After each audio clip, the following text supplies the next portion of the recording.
Aristote de Stagire est, avec Socrate et Platon, l'un des philosophes les plus importants dans l'histoire de la pensée.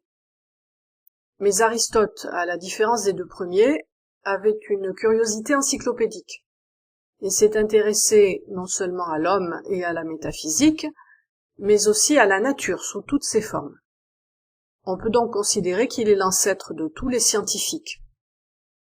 Par ailleurs, sa pensée était tellement vaste et éclectique qu'il a exercé une influence considérable jusqu'à la fin du Moyen-Âge et même à la Renaissance. Il apparaît au centre de la fresque de Raphaël, l'école d'Athènes, en compagnie de Platon. Alors que Platon désigne le ciel, le monde des idées, Aristote désigne la terre, le monde physique, auquel il a consacré une grande partie de son œuvre.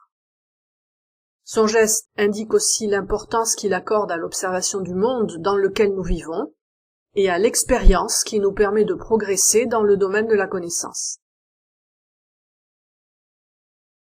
Aristote est né au début du IVe siècle avant Jésus-Christ, en 384 exactement.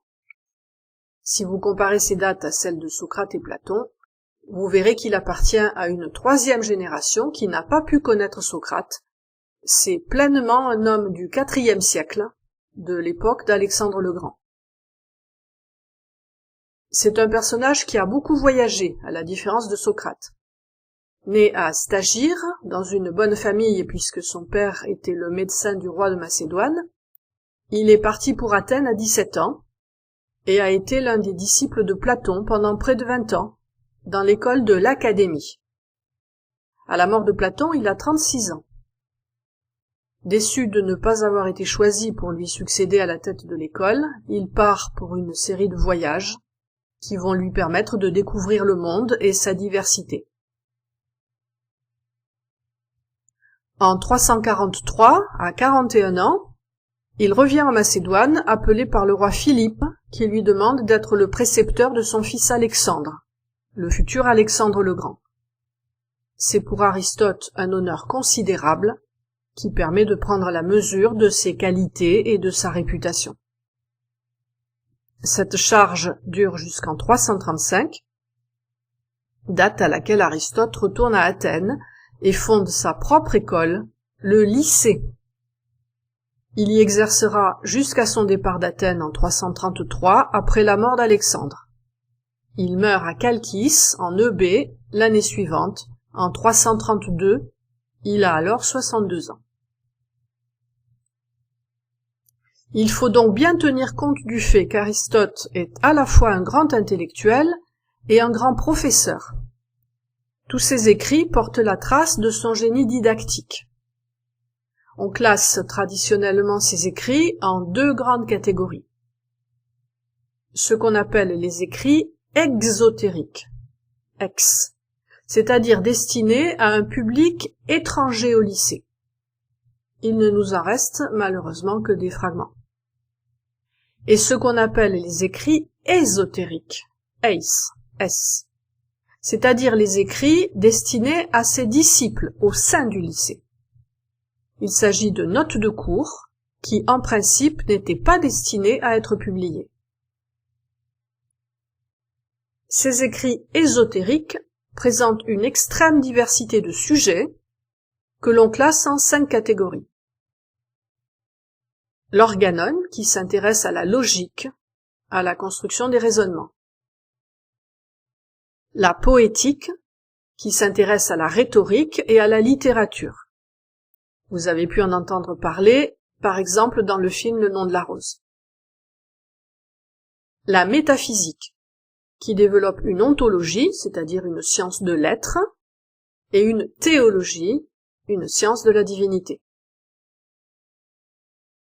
Les œuvres morales et politiques, qui s'intéressent aux grandes questions de l'homme dans la cité, et les œuvres consacrées à la physique, qui constituent une partie considérable de l'œuvre d'Aristote.